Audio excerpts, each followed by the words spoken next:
What's going on, guys? Welcome to Jailbreak Weekly, episode 17. I have my good old hosts on the line. We have Andy Hoff. What's going on, Andy? Not much. How you doing, David? I'm doing pretty good. We also have Justin Wack. What's up?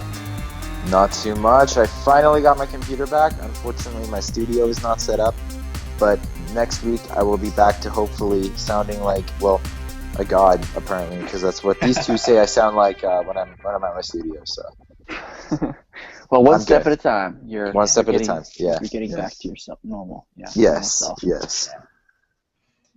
So, so we have a few things to talk about this week. It's not as, the show isn't as packed this week as sometimes it regularly is. We have some tweaks to talk about, but, this week in particular, it's not as busy as it sometimes is. Well, it's not as busy, but we do have some really good stuff to talk about. Yeah, great new tweaks, new news. Yeah. Oh yeah, it's not as busy, but I'd say the quality of stuff that we have to talk about is quite good. Right, definitely. Yeah. So one of these first things that I think everyone's been kind of wondering about is the Zerodium jailbreak bounty. What's up with that? So basically Zerodium is the security firm that I believe it was towards the end or maybe middle of September. It was right around before. It was like a week, give or take a week, 2 weeks before Pangu. Right. Actually, I believe we covered this on Jailbreak Weekly. Did we not? Yes, Definitely maybe we talked about it in a previous episode. Yeah. But basically what this bounty is they claim, or that they put the bounty out for anyone that could come up with a web-based iOS 9 jailbreak submitted to them. They would give whoever, whichever party supplied them with that $1 million. That sounds nice if you don't really look at it too much, if you don't do too much research. But in reality, basically what this offer was again, they're going to take the jailbreak. They're not going to release it publicly, for the community or anything like that. Basically, they want the jailbreak for their own reasons. Well, they haven't confirmed. They haven't confirmed that they won't release it publicly, but we can assume that because they're willing to pay $1 million for it, they won't be releasing it publicly. Well, here's another thing that I looked at also that just clicked in my head as well, is that we haven't seen, for some reason in this community, whenever it's something relating to money, when it's big money to be made, things kind of fall through. It hasn't been the track record with, if you do this, if you do that, we'll give you $1 million. It hasn't really, worked out for the past couple of times that, stuff like that has happened. So I don't know what's going to happen with that. I don't know if they actually got paid out $1 million, if that's actually a legit. Yeah, I don't know. I think it's true. And again, I think this is true.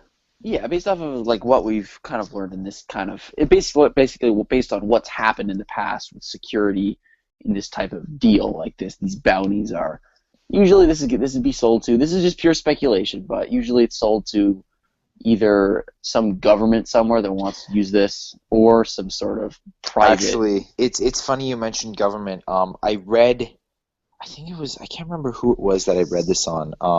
And I noticed this got covered quite a lot in mainstream media as well. That's true. Yeah. I read this on one of those mainstream media sites, and apparently Zerodium's parent company is very strongly involved with selling things to governments.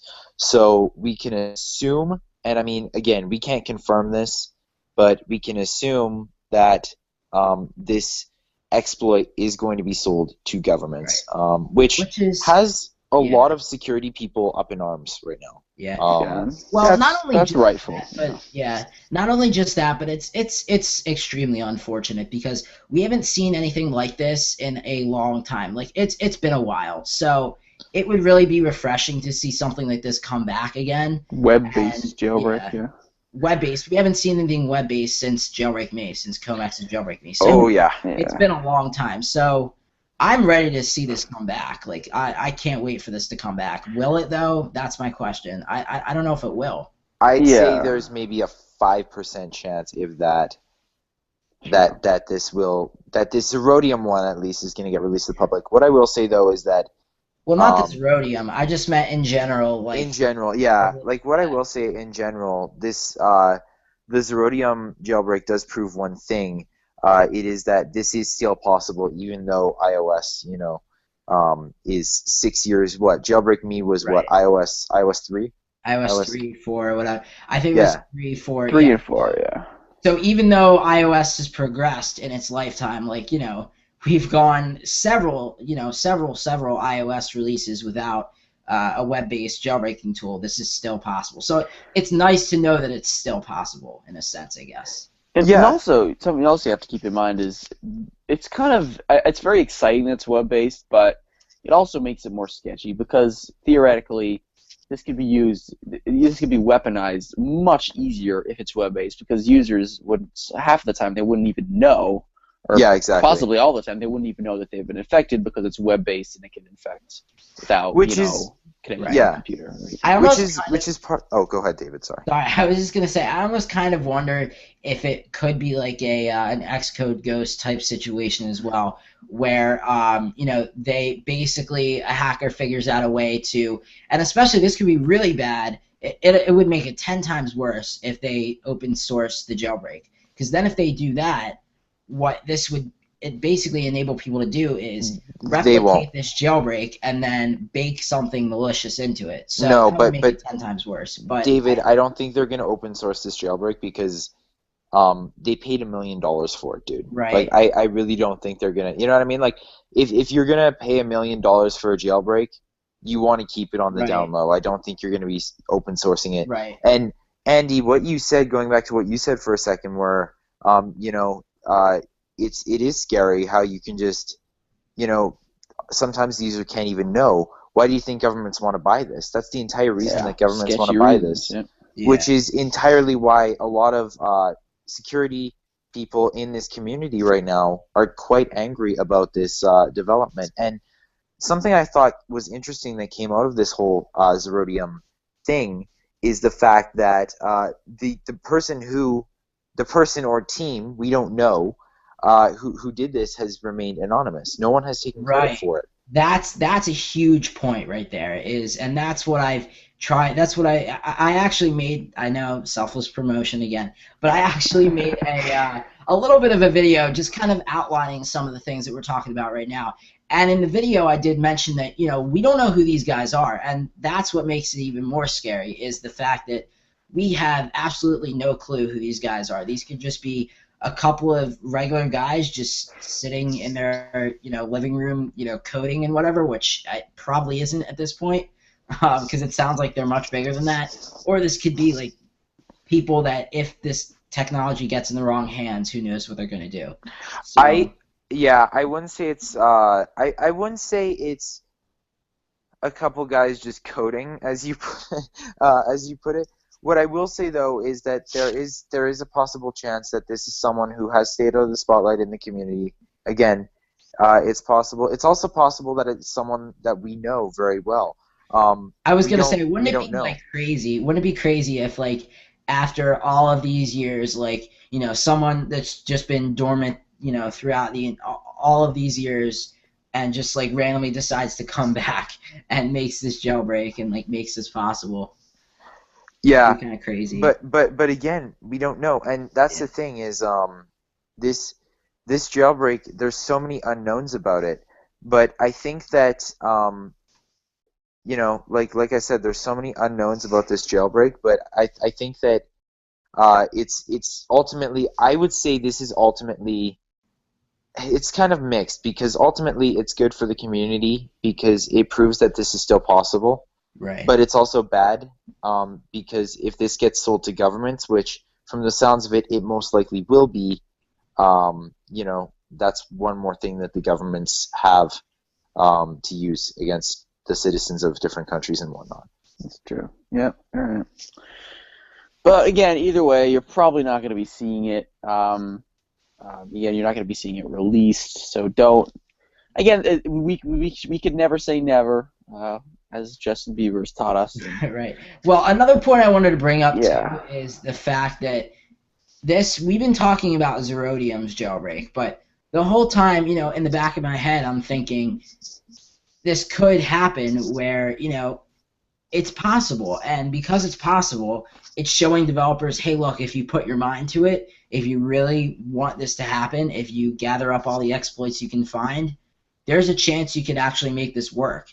And people that are willing to go and make this a public release, it might push them to, you know, actually try something, and it might push them to gather some exploits together and actually make this a legitimate public release.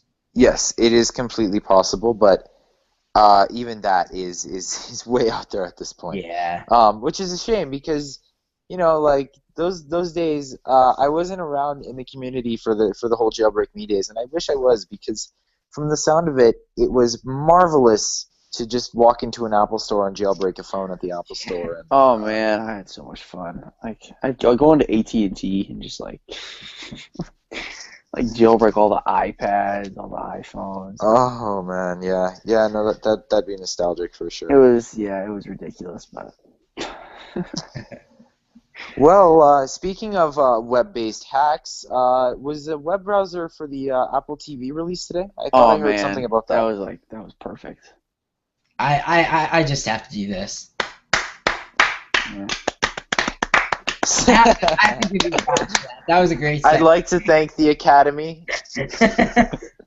That was a good segue. I have to give you props for that. That was really good. See, I just can't, like, my mind just can't move at that speed. Like, honestly, I wouldn't be able to come up with that. Yeah, that's awesome. But anyways, yes, web browser for the Apple TV. There's apparently some sort of hack. I don't own an Apple TV, and to be honest with you, I don't know that much about it, but it's cool. It looks like it's a fully functional web browser for the Apple TV. Yes, go ahead, David. Just to be clear, the way you actually go about installing this, it's basically essentially the same way you go about installing like side loading an app, you know, to your iOS 9 device. It's essentially the same thing. All you have to do is just buy, I think it's like a USB Type-C cable. That for some reason, I don't know why Apple didn't include it in the box for some reason, which doesn't make any sense to me, because if you want to like restore it or do anything, because it uses a lightning cable to charge, I think. Well, right, no, right, I know, but I'm saying in order to actually plug it in and like modify things, like you need that cable. So I don't know why they wouldn't like oh yeah, that's restore it with iTunes and interact with it via anything with a computer. You need like a cord to be able to do that. So basically, you get a USB Type-C cord, and then you plug one end into the Apple TV, and then the other obviously into the computer. You load up Xcode. You have to have a Mac to be able to do this, unfortunately. So you load up Xcode on your Mac, and then you can load up this project and then basically build this project to the Apple TV and sideload it just like you could on iOS 9 on the iPhone, and sideload it on the Apple TV. So that's essentially how you would go about installing this to your Apple TV.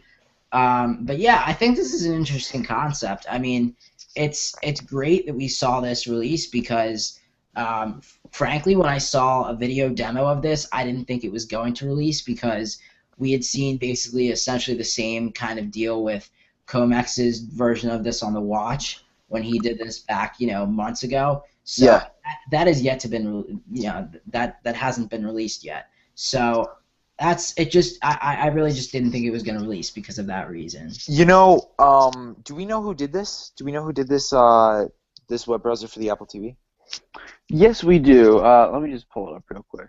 I don't know off the top of my head, but it's funny because this entire thing, I think it's also worth noting that this entire thing pretty much happened in one day, right? Yeah, it was like he released a video just showing it off of how it works, and then all of a sudden the source code was available. It was like all within like a few hours. So this is open source. That's good. Yeah. It's good that it's open source too. I give them credit for open sourcing that. So it's developer.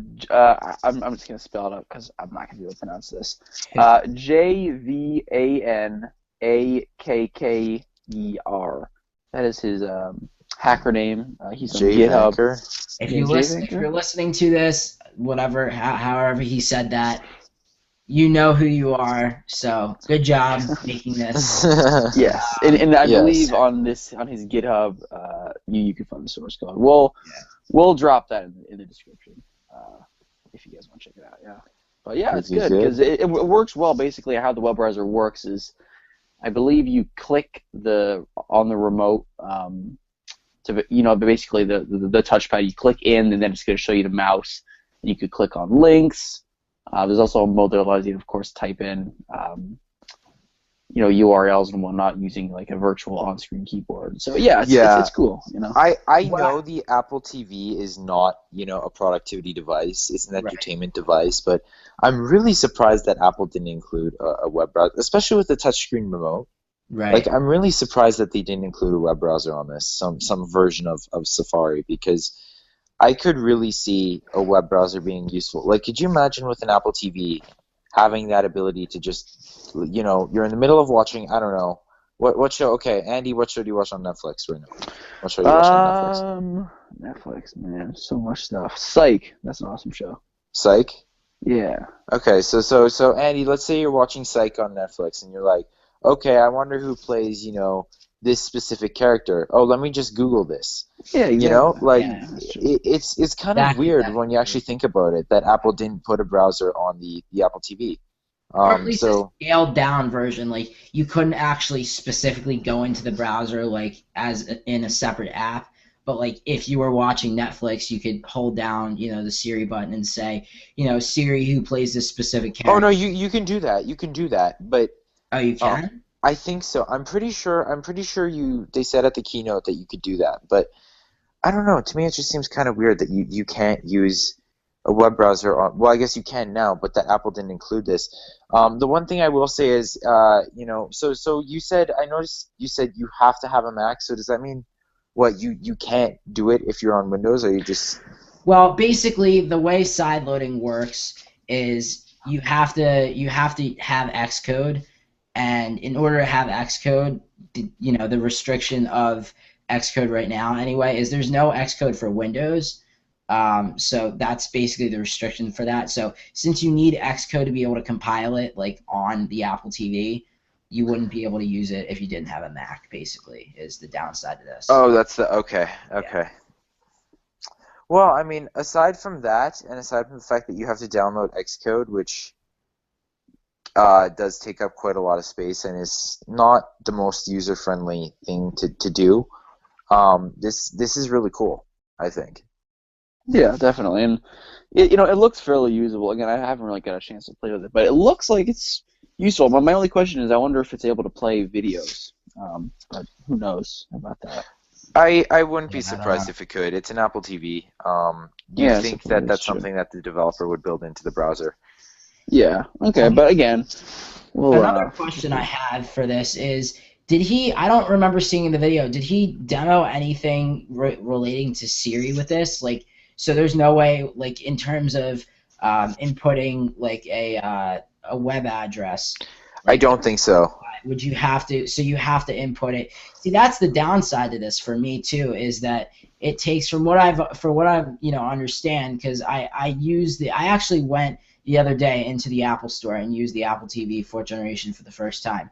It is actually, it's really cool. I like it a lot, but I didn't spend enough time on it with like, inputting text to know specifically how that experience is. But from what I've heard, inputting text on the Apple TV, if you're not using like to set it up, even like if you're not using the automatic setup where you like enter it in on your device. Then you have to go through, putting in the Wi-Fi and everything through that. I heard it's extremely like cumbersome and annoying to input. Go ahead. Sorry. I was just gonna say to input all of the all of the characters into the actual field of the actual line that they want you to put it in.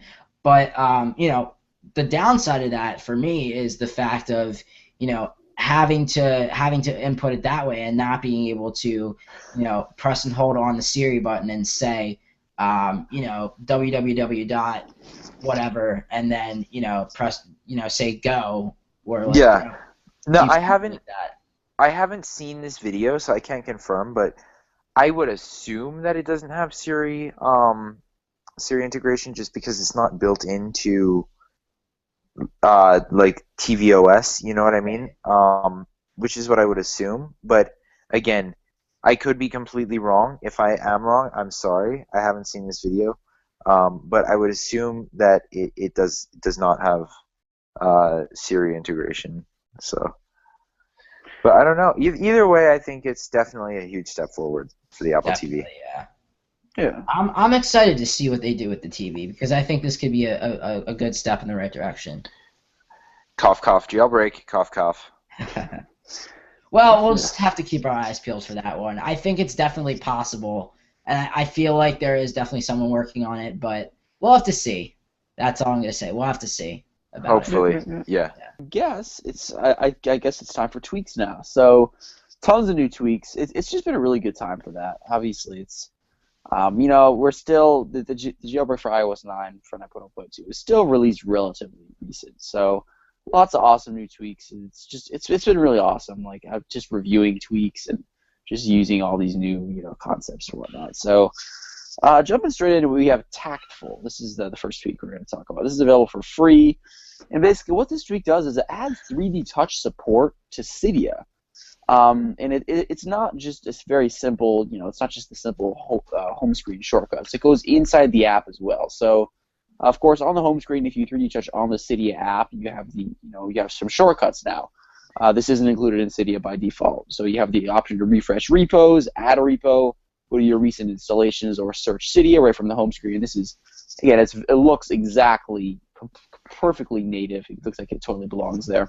And also inside the application, you have peek and pop with packages. So, for example, anywhere you see packages, whether it be the Changes tab installed or whether you're searching for packages. But yeah, sometimes it takes a while to get these updates pushed out with all the new features. But again, you can get it now with this tweak. So did you guys get a chance to check this out, either of you guys?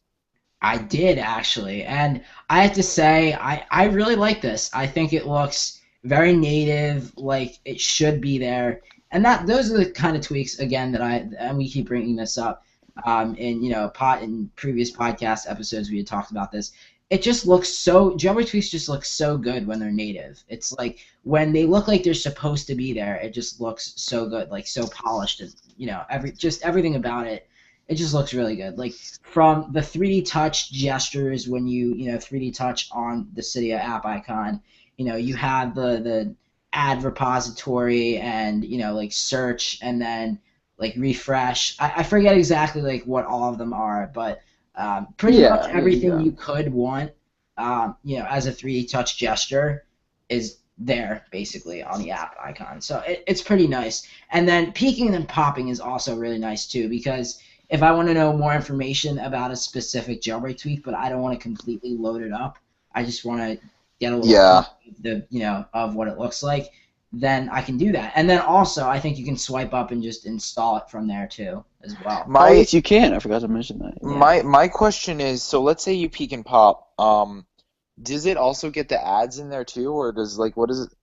Yeah, it's the full-on interface. It's just kind of it's in its own little window, kind of how it normally is with with 3D touch. Yeah. So it's basically just shows it, but it's in like a if you just release your finger, it'll just go away basically. How much is this tweak, and is it on Big Boss, Andy? Yeah, it's on Big Boss and it's free, so definitely worth it. Yeah. Awesome. See, that's always what I say too. If it's a tweak like this and it's free, like why not try it? Like this is a great tweak and it's free, so that's a win. Absolutely. All right, so with that being said, next up we have Aeternum Hives, and this is a Cydia tweak that's it's been in the works for a little while. Very soon after the iOS 9 jailbreak came out, this has kind of been in the works. We've heard the developer talk about it.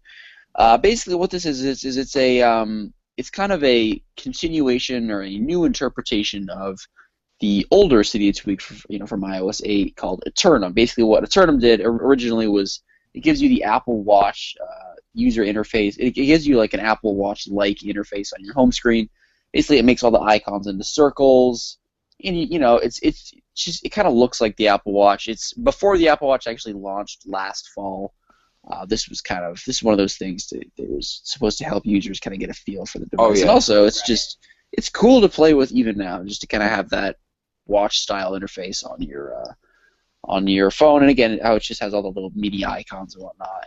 It's fully interactive. But basically, what this tweak does, the Hives variant is it allows you to categorize your circle, your little circle Apple Watch-like apps into these little clusters. And that, yeah, those are the Hives. So it's like, again, you can customize. For example, let's say you wanted to have your maybe your favorite 7 social apps in one little cluster. You could do that. Maybe 7 little tweak apps, 7 anything like that. Basically, you could just make your own little folder-like thing. Yeah. For some reason, I just don't feel like I could see myself using this just because of the Hives thing. Like, why not just create folders? But I don't know. Maybe it's just an aesthetic thing. It does definitely have an aesthetic appeal. That's true. Well, you can also, in case you don't like Hives mode, you can also just switch it back to the mode before Hives mode, classic mode, as he calls it. And you could basically just switch it like to how it was before Aeternum Hives and just have the regular old interface like the Apple Watch has on it. So I don't know. I like the kind of the refreshed look of Hives mode just because I think it looks a little bit more polished than the other one does in a sense. Right. Yeah. Yeah, it's true. Again, it's one of those things that I'm not really using it on my daily device, but it's one of those things that I keep installed. So when someone asks what jailbreaking is all about, this is one of those perfect tweaks you just kind of pull out and say, hey, you could change the way your home screen looks, and there's a lot of people who like this kind of thing, but it's one of those things that I really enjoy playing with, but again, nothing I really use. Wait, just say that again because I interrupted you. So no problem. It's kind of one of those things that I really like playing with and just kind of testing out, but in real life usage, I probably wouldn't be using it too much, but who knows? Maybe that'll change. Right. Another thing I wanted to point out is, and this is a big thing here, and I just wanted to say this because Andy and I both collectively have been getting, and this is promotion again, but Andy and I both have videos on Aeternum Hives. I actually got to preview this tweak early because the developer's awesome. So go give him a follow. We'll have his Twitter. I'm sure we'll throw that down. Yeah. Who is the developer, David? I Realized a Mess. He goes by 2 names. I Realized a Mess and then Spirit of Logic. So. Oh, geez. Wow. Those are two really big developers. Didn't Spirit of Logic do I Touch Secure? Is that what they? Did they do? Yes. Yeah. Also, I think he's working on and also Photo Albums Plus. Wow. Yeah. So this developer's got a really solid track record. In other words, right. Definitely. I can remember when Aeternum came out before the Apple Watch did back in the iOS 8 days, and oh man, I remember it was huge. Like I remember people were installing Aeternum everywhere, and all over Twitter it was Aeternum all over the place. So this was kind of like the tweak that launched the entire kind of subcategory of the Apple Watch jailbreak. Yeah. This was a real pioneer in that. I think there may have been one before that, but there was I think it was called Watch Spring. I think it was just a concept, of a concept. And I think it was you loaded it up into an app and you could just move around the screen, but you couldn't really open any applications with it. And then gradually, as things progressed, it got better and better, whereas you were able to actually open up the applications that you had on your device and use it how you normally would with the Apple Watch if it was the Apple Watch interface. So then gradually after that, Aeternum came out, and then that was the starting point for the rest of the Apple Watch jailbreak tweaks. So basically going back to what I was trying to say, basically since Andy and I both have videos about this tweak, it's a great tweak. A lot of you guys have been saying in the comments, what's going on? Why isn't this working? Well, basically, if you get, I'm just going to, describe it as if you get a ripped off version of Aeternum and you don't pay for it, then it's not going to work like it should, basically. It's just not going to work in general, and you're not going to be able to get it to work. So that's another reason to, I mean, this developer is a great developer. He's got a lot of awesome tweaks. Just support the developer. Just do whatever you can. And if you don't, I understand you might not have the money to get it. Maybe just talk to him on Twitter, see what you can do. I mean, he's a good guy, so I definitely would say support him. But yeah, so to answer everyone's questions in the comments, that's the reason it's not working. If you don't have a legitimate version of the tweak, then you won't be able to get it to work. So Piracy is not the answer. Yes, support the developer. Hashtag support the developers 2K15. Yes, true. It's true. Piracy is not the answer. So once again, the initial version of Aeternum, so like just the normal Aeternum 2, which actually hasn't even been updated for iOS 9, that's available for $2.99. And if you already had that purchased, you could get Aeternum Hives for $1.99. But if you didn't have the original Aeternum, Aeternum Hives is $2.99. All right, so next up we have BrowserTabs. This was released last week, but it's something that we kind of missed. And I think it's kind of underappreciated, and it's a really good tweak. So basically, what this tweak does is it allows you to quickly switch between your tabs in Safari. So of course, normally in iOS, what you do is you hit the little tab button at the bottom, then you can see all your tabs. But basically, what this does is it allows you to swipe up from the little toolbar that shows up at the bottom of Safari. And as soon as you swipe up, it's basically going to give you a little interface at the bottom of Safari that shows you all of your tabs. And basically, as soon as you swipe up from the bottom, you can just drag your finger across all your tabs and release your finger on the tab that you want to open. And it's so fast. It's like, literally, you can just drag up, swipe over, release your finger, and it's done. So this is really something that no one actually has covered. Like, I know. It's underappreciated. Yeah. It really is. And the funny part is, like, I had no idea this tweak existed before, because Andy and I actually FaceTimed, and we'll talk about that, I guess, soon. But another thing that I don't know if you're planning on talking about, Weatherboard, the iOS 9 update. Oh yeah, definitely. But yeah, so Weatherboard basically got updated to iOS 9, and basically, essentially, what happened was I couldn't get it to work, and I was on FaceTime with Andy trying to figure out how to get it to work, and then in passing he showed me this tweak, and I thought it was really good, but I was like, it's weird how we just really have not heard about this at all. Yeah, I'm in the process of making a review because I want to get this tweak. I want to shed some light on it. Something else that's really cool about this tweak is it also shows your favorites. So basically, you could configure it so at the top of the little bar that shows up, you could have your favorite website show up. You could also set it to frequently visited websites in the settings. You could have it so it shows, again, either your frequently visited sites or your favorite sites. So just a really cool tweak to quickly navigate all that stuff in Safari without really, without really like going through the whole thing, just like quick little gestures and whatnot. And yeah, it's a really good tweak. Definitely it seems really intuitive. So it's available in Cydia for $1.49 on the Big Boss Repo. Definitely check that out. And yeah, so did you guys is this something that you guys would use? Do you think? I think. Sorry, go ahead, Justin. If it was accessible with VoiceOver, which I will have to test, I would use this for sure because it seems like a really intuitive layout. But again, with VoiceOver, I don't know. But if it was accessible with VoiceOver, yeah, I'd use this.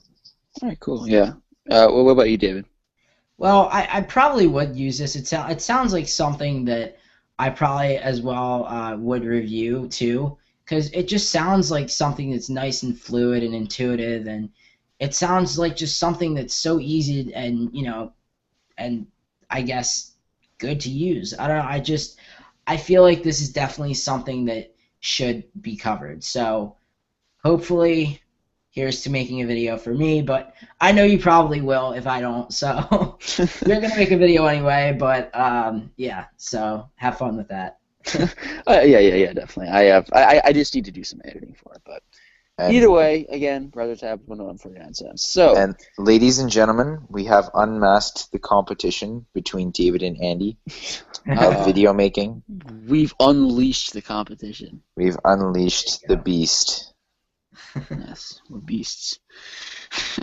So next up we have Bytefont 3. This is more of an update rather than a new tweak. But basically, Bytefont, the 3 has been released. 2 is for iOS 8 compatibility and below, but 3 supports iOS 9. So you can install custom fonts throughout the iOS on iOS 9, and there's not that many themes, especially made for iOS 9. I believe that a lot of the ones for iOS 8 are not compatible, but there's a new section in Cydia for Bytefont 3 under Sources, All Sources, and then you can find that section. and that's going to list all the compatible fonts for iOS 9. I'm rocking some fonts right now, and it's one of those things I just like to have. Yeah. This is from an accessibility standpoint, actually.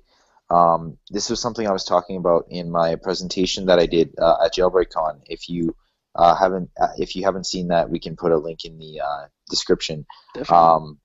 But this is something that I was talking about is like with this ability to change fonts and themes on iOS. This is great for people with low vision. Whether you have dyslexia or if you have any condition that messes with your vision. This is why jailbreaking can make it a very good experience, because at the end of the day, people see things differently. And if you have something with your eyes where it makes it harder for you to see things, certain colors, that kind of thing, this could be a huge thing for you. So definitely check this out if you're that kind of person.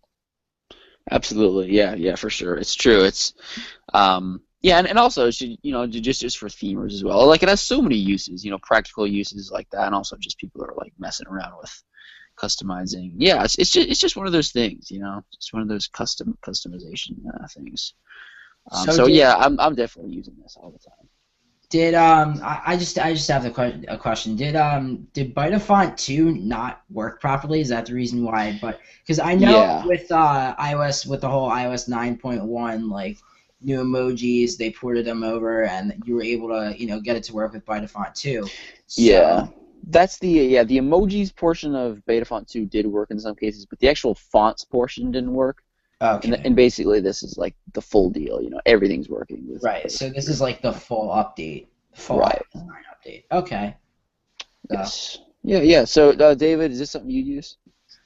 I think I definitely should try it, because, I definitely would, and I think I did. Like, I haven't used Bytefont in quite a long time.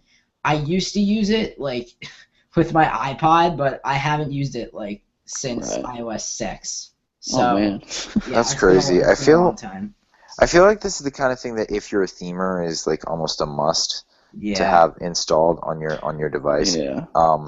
Obviously, I'm not a themer for reasons, mainly I'm blind, but I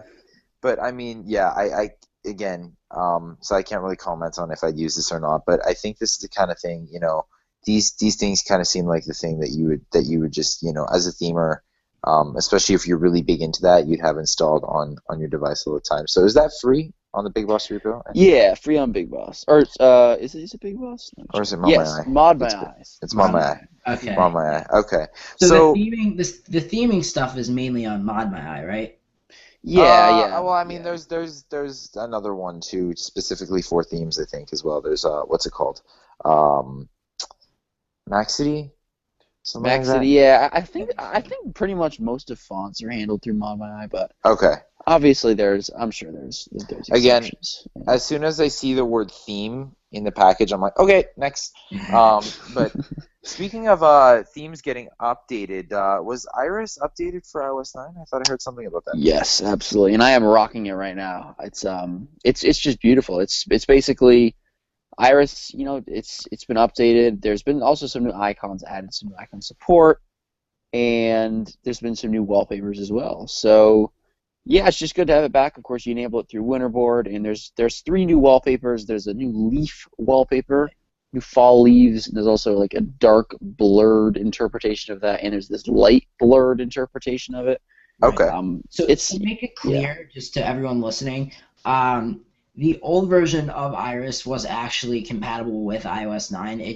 There were some icons that were left out, and then also too, it just like. They basically with this update they made it fully iOS 9 compatible. So you had all the iOS 9, app icons were fully themed. You got the new wallpapers. So this is just like an actual iOS 9 compatibility release. Like beforehand, it was like it kind of works, so you can install it. But like now, he's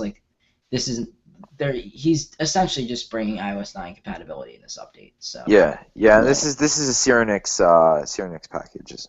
Absolutely, yeah. And again, this is actually, like, I'm never one of those people who, like, downloads themes on a regular basis. Like, with Tweaks, I'm downloading stuff, like, every day. But this is the only theme I have on my device, and I'm since it's been released, it was released on Halloween. I haven't disabled it once. So this is one of those things that it's like my go-to theme. And it's something that I keep on my device just like all the time. I mean, props to Surenix for making such a good theme, and props to Surenix as well for sitting down to talk with us at Jailbreak Con a few months ago. Absolutely, yeah. We'll put the interview in the description in case you guys didn't catch it. Yeah, it's very interesting. Very nice guy and everything. So. Definitely. And so how much is Ayeris? It's $3.99. Big boss, my man. Yeah, and this is a free update too, which is great. This is free. Okay. Yeah, if you already purchased it on 8 or 7, you can get it for free. David, is this something that you have on your device? Yes, I actually do.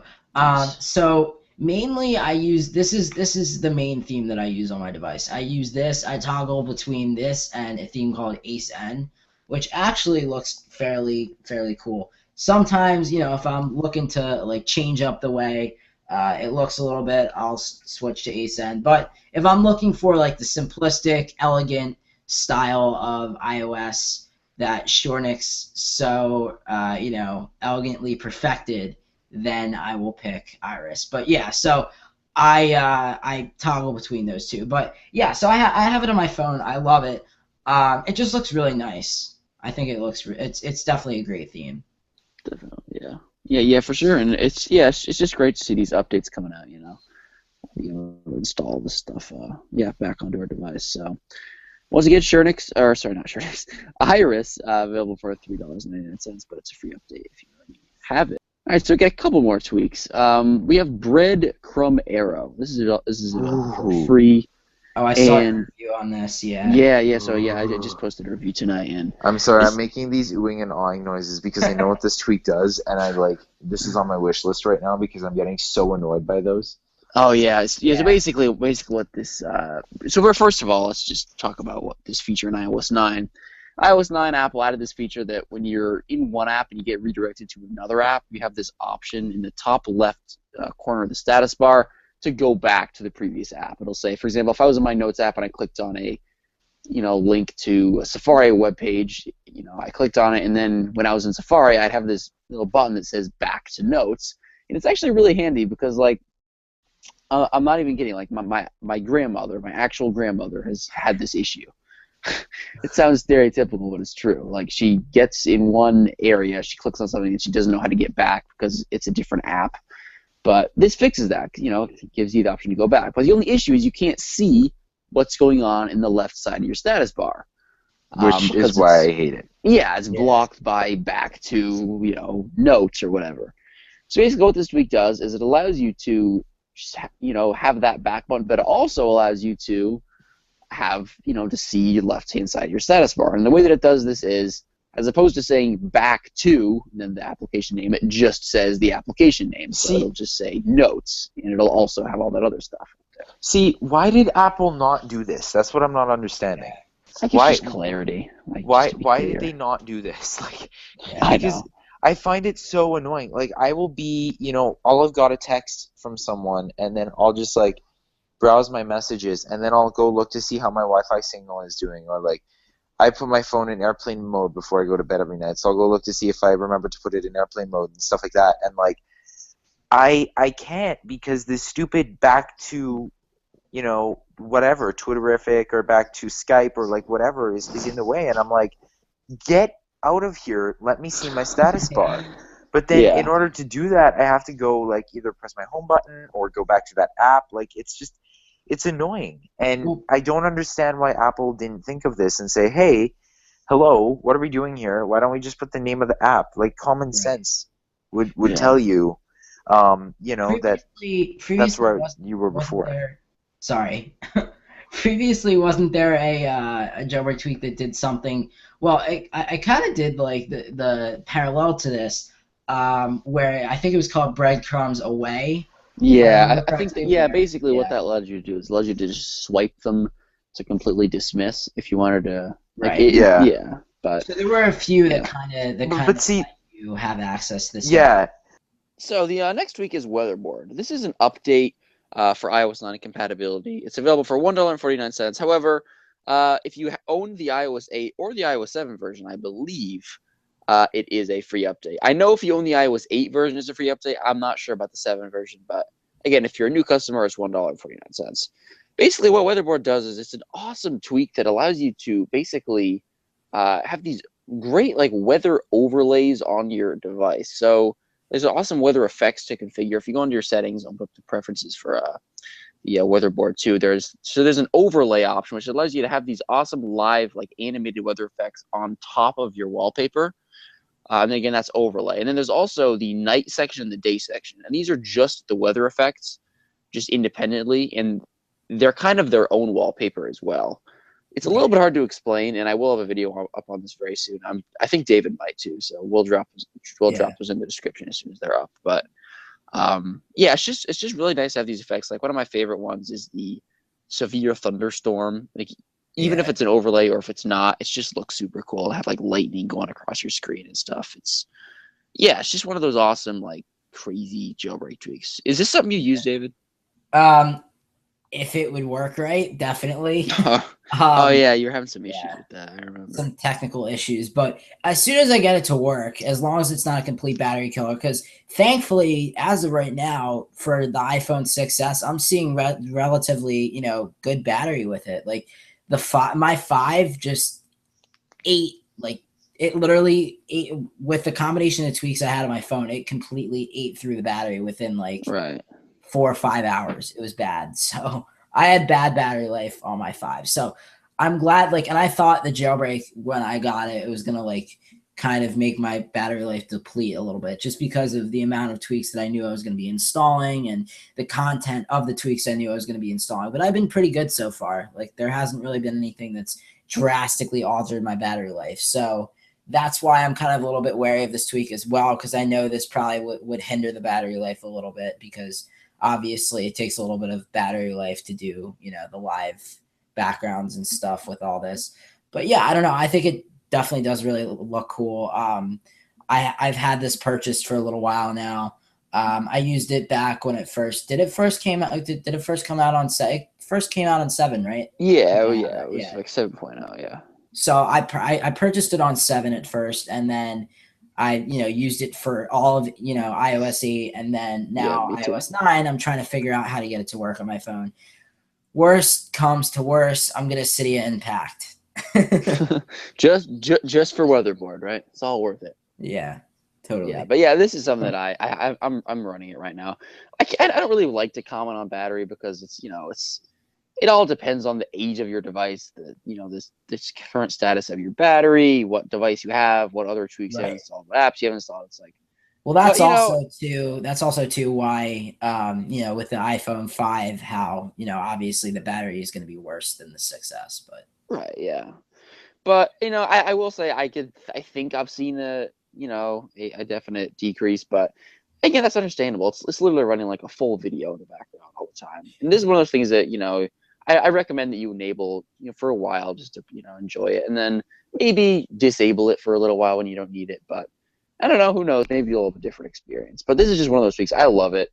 It's called Weatherboard 2 because this is the iOS 9 and iOS 8 version.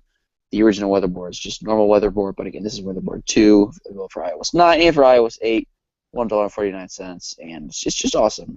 I really like tweaks that let you do stuff like this. Now, I will say, I think it's worth mentioning, I forgot to mention this a second ago, these weather effects that you see, they're actually pulled straight from the weather app. So, when you open up the weather app and you see, the cool animated, weather effects in the app, these effects that it uses, they're pulled directly from there, which is actually super cool. So, it's the reason these effects are so amazing and they look so real is it's because they're stock effects. That's cool. And a lot of people don't necessarily know that, but it's just really awesome. And then that's just one of the things I like about this tweak. So how much again is this? That's on Big Boss, right? For $1.49. Yeah. So Justin, I know this doesn't really apply that much because it's pretty visual, but any thoughts on this tweak at all? I mean, yeah, it's cool how it has the effects and stuff, but again, it's so visual that for me, it's just kind of okay, cool. Yeah, But again, not very practical if you're a blind user, obviously. For sure, yeah. Yeah, so I think that just about wraps it up for tweaks. And yeah, so I think that wraps it up for the whole episode, as a matter of fact. Anything else you guys want to talk about? No, I don't think so. No, I think it's been a good show, guys. I really do. Definitely. Yeah. So, want to take us out, David? All right. Okay. All right, guys. So I think that this was a really good episode, and I'm excited to podcast next week. As always, it's always fun. So thank you guys, Justin and Andy, for joining me on the podcast, because we always have a lot of fun. So this has been Jailbreak Weekly, episode number 17. We are coming up on the big 2-0, like I said. So we'll talk about some stuff relating to that big 2-0 fairly soon. We might have some stuff in the works. We haven't really figured out the entire logistics of what we're going to do for episode 20, but we'll let you guys know, what happens with all that. But anyway, guys, thank you guys so much for listening. So if you could definitely share this around. For sure. It does help us out a lot if you share this, our podcast around. Share it with whoever you care about, like your aunt, your uncle, your sister, your brother, your whatever. It doesn't matter. Just share it around all over the place. Yeah, even if you don't care about them, share it, because share it with anyone you see in your entire life. Anywhere you go, if you see a living person, just tell them about it. Yeah, and don't hesitate to hit the Don't hesitate to hit the subscribe or the like button as well. And absolutely. We're on Twitter at JailbreakCast if you need to get in contact with us. Yeah. And it's been a good show, and we have some big things coming up. Hopefully. For sure. Absolutely. Yeah. All right, guys. Well, that's it for this one. We'll talk to you guys next week. All right, guys. This is the Jailbreak Weekly crew signing out. Later, guys. All right. So, how do you think we did?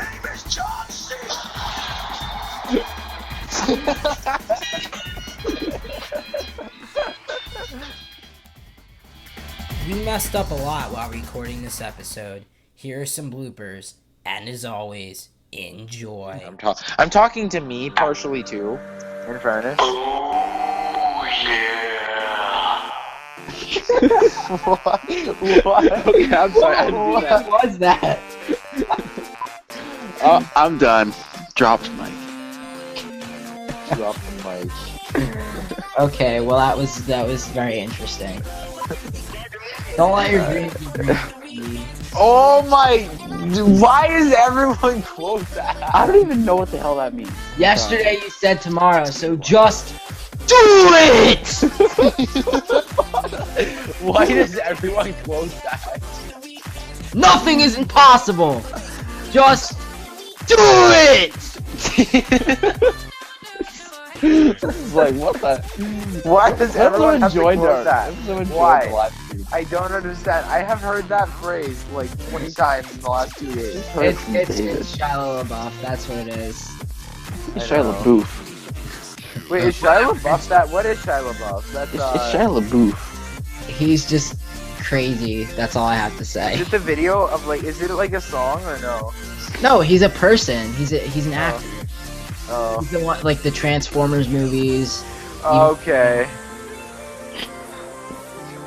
Okay, here we go. Indiana Jones. Okay. Tactful. Dun, dun, dun, dun.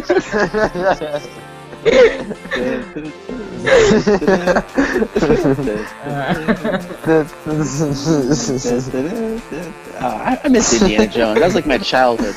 Oh man, have you guys ever been to Disneyland? They have this wicked Indiana Jones right there. Oh no! They got the theme song and everything. Oh man, the ride is sick because it makes you look like you're gonna get crushed by this boulder, but you don't actually. Oh man, yeah, that's the famous scene. It's hardcore, it's so hardcore, and it's got the theme song, and oh man, it's great.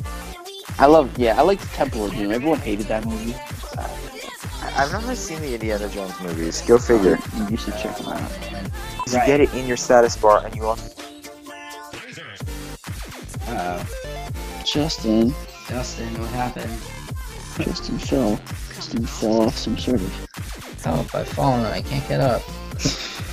Justin,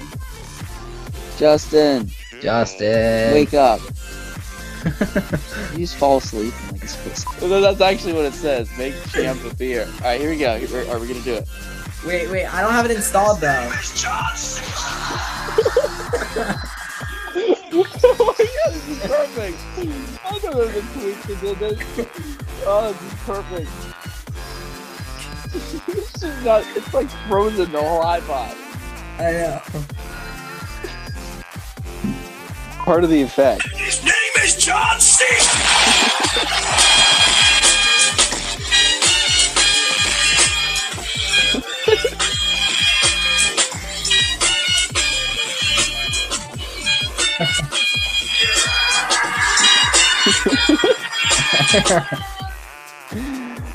Oh, that's perfect. All right, I'm installing that on my phone. This or this, we're talking about John C.